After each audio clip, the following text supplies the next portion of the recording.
saya Felani Kosasi, NPM 1851129. Saya adalah mahasiswi Ilmu Hukum di Universitas Internasional Batam. Pada kesempatan kali ini, sebagai pemenuhan tugas pada mata kuliah Hukum Acara Peradilan Agama oleh Bapak Dipo Septiawan, maka di video ini kita akan membahas mengenai tata cara pengajuan permohonan gugatan di Pengadilan Agama beserta dengan tahapan proses berperkara di Pengadilan Agama. Selamat menonton! Tata cara pengajuan gugatan perkara di Pengadilan Agama.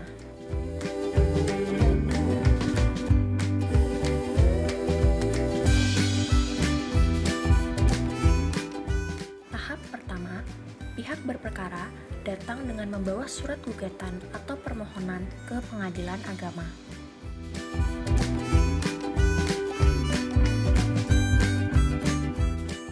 Tahap kedua, pihak berperkara menghadap ke petugas meja pertama dan menyerahkan surat gugatan atau permohonan minimal 2 rangkap, di mana surat gugatan ditambah sejumlah tergugat.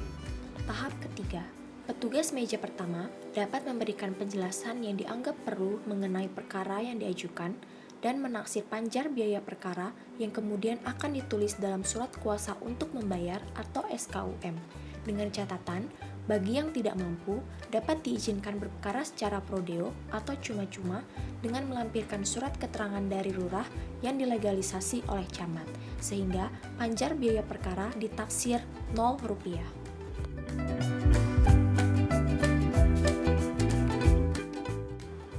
Tahap keempat, petugas meja pertama menyerahkan kembali surat gugatan atau permohonan yang disertai dengan surat kuasa untuk membayar atau SKUM dalam rangkap 3 kepada pihak berperkara. Tahap kelima, pihak berperkara menyerahkan surat gugatan dan surat kuasa untuk membayar kepada pemegang kas atau kasir. Tahap keenam, pemegang kas menyerahkan kembali surat kuasa untuk membayar kepada pihak berperkara sebagai dasar penyetoran panjar biaya perkara ke bank. Tahap ketujuh, pihak berperkara datang ke loket layanan bank dan mengisi slip penyetoran panjar biaya perkara seperti nomor urut dan besarnya biaya penyetoran. Kemudian menyerahkan slip bank yang telah diisi serta menyetorkan uang sebesar yang tertera dalam slip bank tersebut. Tahap ke-8. Setelah pihak berperkara menerima slip bank yang telah divalidasi dari petugas layanan bank, pihak berperkara kembali ke Pengadilan Agama menunjukkan slip bank tersebut dan menyerahkan surat kuasa untuk membayar kepada pemegang kas atau kasir. Tahap ke-9.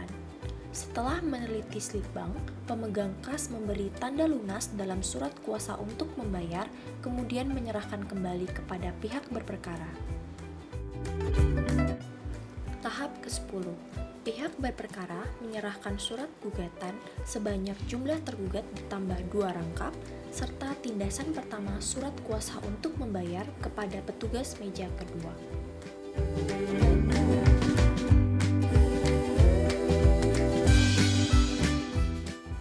Tahap ke-11. Petugas meja kedua mendaftar atau mencatat surat gugatan serta memberi nomor register pada surat gugatan tersebut yang diambil dari nomor pendaftaran yang diberikan oleh pemegang kas. Tahap ke-12. Petugas meja kedua menyerahkan kembali 1 rangkap surat gugatan yang telah diberi nomor register kepada pihak berperkara. Setelah pendaftaran selesai, pihak berperkara bisa pulang ke rumah untuk menunggu proses selanjutnya dari pengadilan.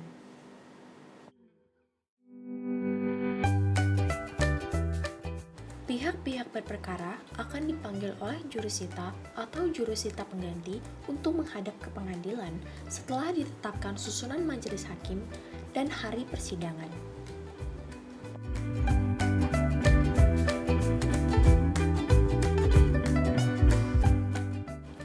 Berperkara di Pengadilan Agama.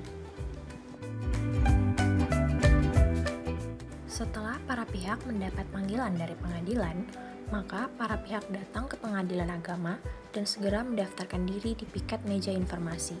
kemudian menunggu antrian sidang.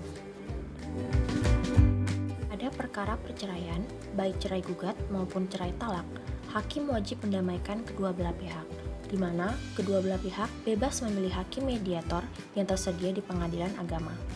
Apabila terjadi perdamaian, maka perkara dicabut oleh penggugat atau pemohon dan perkara telah selesai.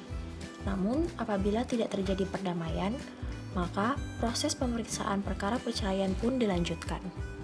Tahap pertama, pembacaan surat gugatan penggugat, di mana surat gugatan penggugat dibacakan oleh penggugat sendiri atau salah seorang majelis hakim. Para pihak penggugat mempunyai hak untuk mengubah, mencabut, atau mempertahankan isi surat gugatannya. Apabila tidak ada perubahan atau tambahan, maka persidangan dilanjutkan ke tahap berikutnya. Tahap kedua, jawaban tergugat. Setelah gugatan dibacakan, tergugat diberi kesempatan mengajukan jawabannya, di mana pada tahap ini, tergugat dapat pula mengajukan eksepsi maupun rekonvensi. Ketiga, replik penggugat. Setelah tergugat menyampaikan jawabannya, si penggugat diberi kesempatan untuk menanggapinya, dapat berupa membenarkan jawaban tergugat maupun membantah jawaban tergugat. Tahap 4, duplik tergugat. Setelah penggugat menyampaikan repliknya, tergugat diberi kesempatan untuk menyampaikan dupliknya. Pada tahap ini dapat diulang-ulangi sampai dianggap cukup oleh hakim, kemudian dilanjutkan dengan tahap 5 yaitu pembuktian. Pada tahap ini, penggugat dan tergugat diberi kesempatan yang sama untuk mengajukan bukti-bukti, baik bukti surat maupun bukti saksi. Tahap 6, kesimpulan para pihak. Pada tahap ini, baik penggugat maupun tergugat diberi kesempatan yang sama untuk mengajukan pendapat akhir yang merupakan kesimpulan hasil pemeriksaan selama sidang berlangsung menurut pandangan masing-masing. Tahap 7, musyawarah majelis hakim. Rapat permusyawaratan majelis hakim bersifat rahasia. Pada tahap ini, semua hakim menyampaikan pertimbangan atau pendapatnya. Jika terdapat perbedaan pendapat, maka diambil suara terbanyak. Dan yang terakhir, putusan hakim. Selesai musyawarah majelis hakim, maka dibacakan putusan majelis hakim. Penggugat dan tergugat berhak mengajukan upaya hukum banding dalam tenggang waktu 14 hari setelah putusan diucapkan. Apabila penggugat atau tergugat tidak hadir, maka jurusita pengadilan agama akan menyampaikan amar putusan kepada pihak yang tidak hadir dan putusan baru berkekuatan hukum tetap setelah 14 hari amar putusan diterima oleh pihak yang tidak hadir. Di pengadilan agama, bercatatan perkara cerai talak masih ada sidang lanjutan, yaitu sidang pengucapan ikrar talak dan dilakukan setelah putusan berkekuatan hukum tetap.